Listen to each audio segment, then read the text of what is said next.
Good morning, Amy Grant, from gospel to country to pop, well-decorated singer, songwriter, actress. You're joining us here at Key 103 this morning, and I appreciate you taking the time. How are you? I'm great. Good to be alive. It's a beautiful day, and I'm headed your way. Yes, I know. Very exciting to have you right here in Hagerstown, Maryland at the Maryland Theater next week on the 21st, 7:30 show. So I'm a fangirl, not going to lie, since the 90s. Okay.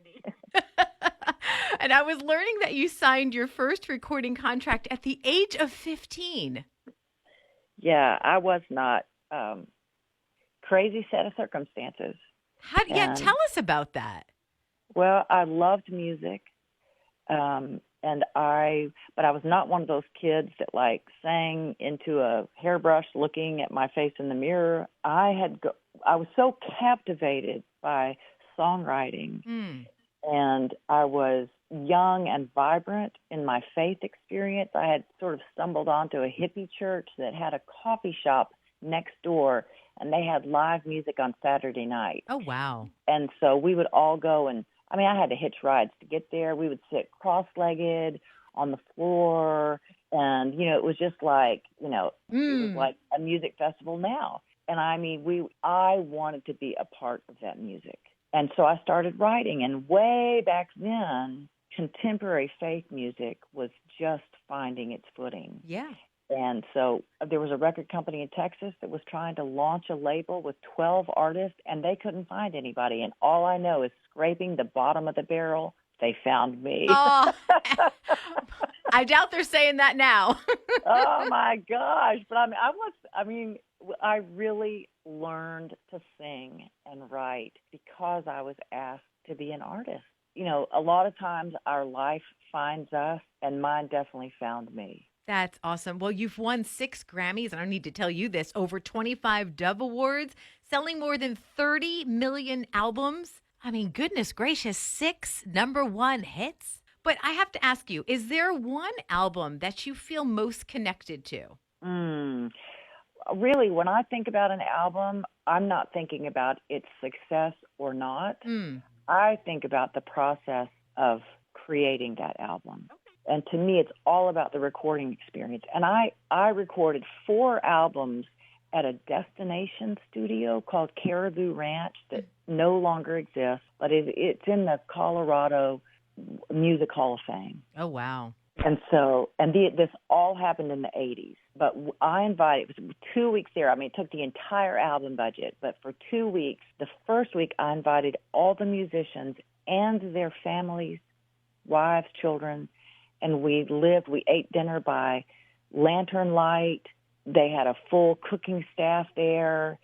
And then the second week, I invited my family, my parents, my siblings, my nieces and nephews, one time both my grandmothers. I mean, and those records were the first record that ever sold 1 million copies. It was called Age to Age. I was still in college. Wow. And then, but those early 80s records, that was just such a galvanizing experience. And it made me realize music is like the overflow of our lives. And if you write from your life, then the people that relate to that will find you and stay with you. Yeah, your life is a song for sure. And what a blessing. And talk about an experience. I mean, you can't even top that. I have to ask another question, which, I don't know if you have just one person, but who would you say is a really big influence in your music career or even in your personal life? How long do you have, Dina? As long as you'll give me. Yeah. Well, I mean, all of us have those people that inspired us. It's funny because my first creative inspiration was my mom's first cousin, who was like an aunt to me, and she was a career school teacher and never married, and she's passed away. The other night, her name was Glenda Higgins. The other night, I went to the Bluebird Cafe. There was a feed of Lauren Daigle's 10 unreleased songs that are now released. Oh, wow. Tiny crowd, and a beautiful young black man in a suit coat came up to me and he said, "Is your cousin Miss Higgins still alive?" Oh, my goodness. And I said, "She's not." He said, "She was my favorite teacher." And we got pulled apart in the crowd, and he came back and he said, his name was Shannon, And he said, I want to tell you a story about her. Oh, wow. Yeah. That's amazing. And yeah, it was so crazy. Yes. I know. And I just thought the things that connect us are so amazing and deep, and they connect all of us. Well, she sounds like a wonderful woman for her to obviously influence you, but then a total stranger out of the blue to add. Yes, That's, I know. A that's different generation from me. yeah, that's a God thing.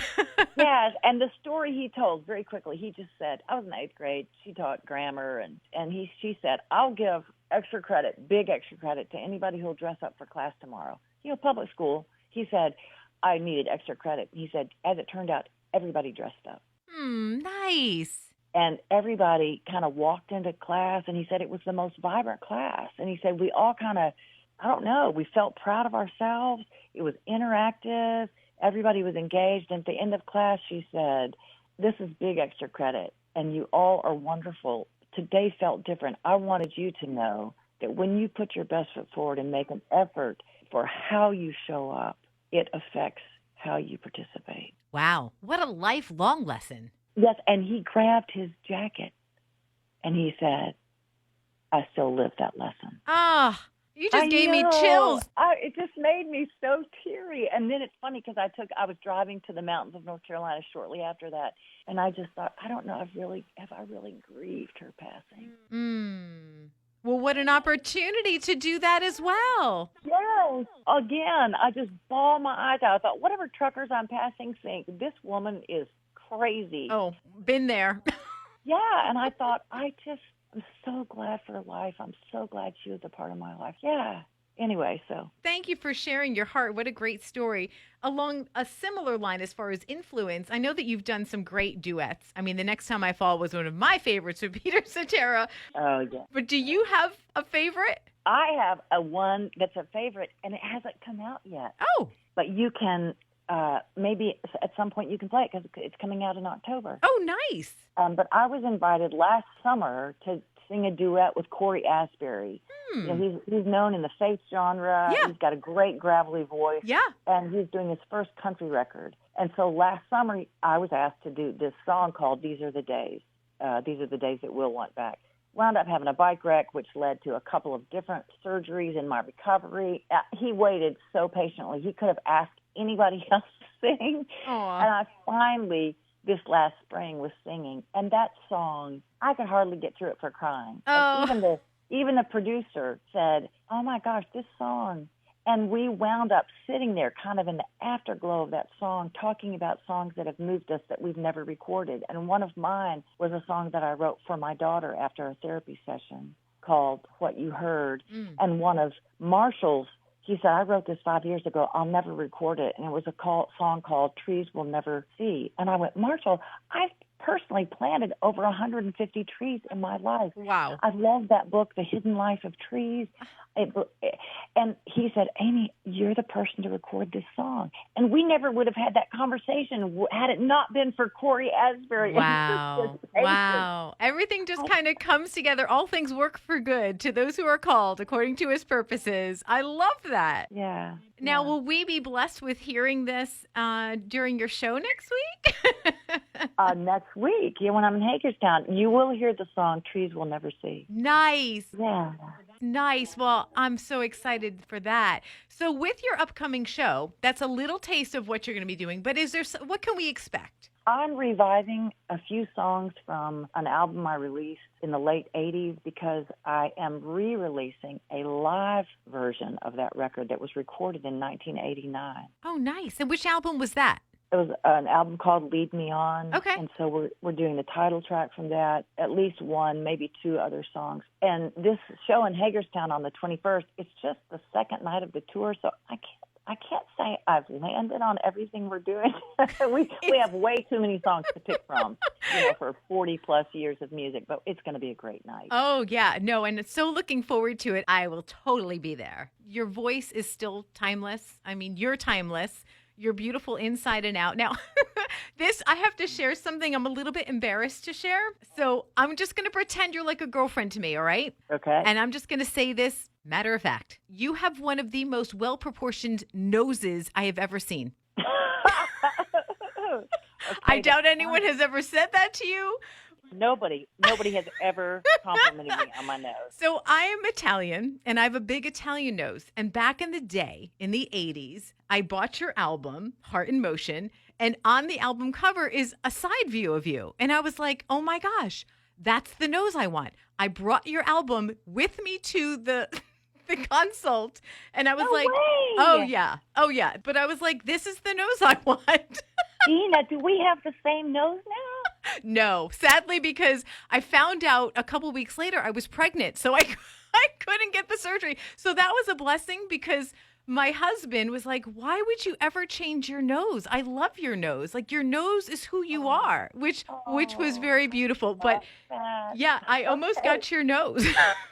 Dina, I'm gonna tell you that is a one of a kind story. I have never heard that Well, ever. And by the way, our earlobes and our noses keep growing. And so we might hug each other and you're going to go, hey, that nose I loved, it's morphed a little bit. But it's more thank like you. my nose now. I don't know. I can't see my nose, so you'll tell me. But thank you for that story. God, I'm going to laugh about that all day. Well, you know. That's awesome. Yeah. Well, a true story for sure. Look, it's an honor and a privilege to speak with you, and I so look forward to the show. It's happening at the Maryland Theater. I know that tickets are still available, and you can find that at mdtheater.org. Amy Grant, thank you. Thank you so much, Dina. I'll see you soon. I'll see you at the show.